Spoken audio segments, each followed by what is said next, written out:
Dalawang patay sa pagsabog sa Valenzuela City. 7 sugatan. Live mula sa Valenzuela, nangunguna sa balita si Gary De Leon. Gary, anong detalye nitong pagsabog? Gigi, nandito ako ngayon sa Ground Zero at isang bahay na may imbakan at paggawa ng paputokan sumabog dito nga sa may Marulas, Valenzuela.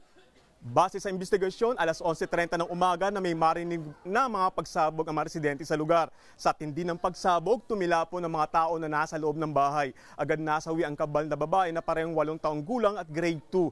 Gigi, larawan ko lang sa iyo kung gaano kalakas yung pagsabog. Yung dalawang bata nandun sa bahay nila 50 meters away sa aking likuran. At nung sumabog, dito sa aking harapan bumagsak yung isa sa mga bata. Habang natagpuan naman sa mga debris ang pitupan nilang kaanak na nasabugan ng mga paputok.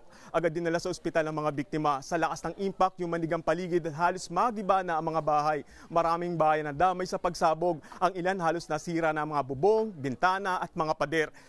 Sa ngayon, nakakordon na ang bahay na pinangyarihan ng pagsabog at pansamantala ring ipinagbawal ng mga residente na lumapit sa Ground Zero.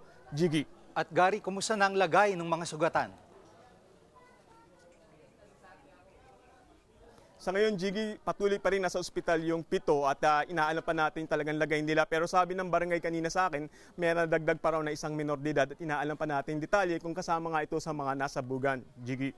May report na bang BFP kung ano ang posible naging sanin nitong pagsabog?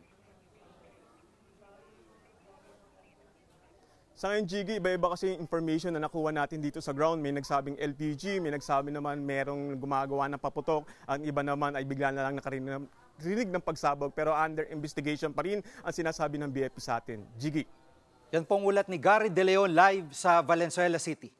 Mga kapatid, Jig Manikad po, pagdating sa mahalagang balita sa loob at labas ng bansa, dapat una sa lahat, mag-follow at mag-subscribe na sa social media pages ng News 5.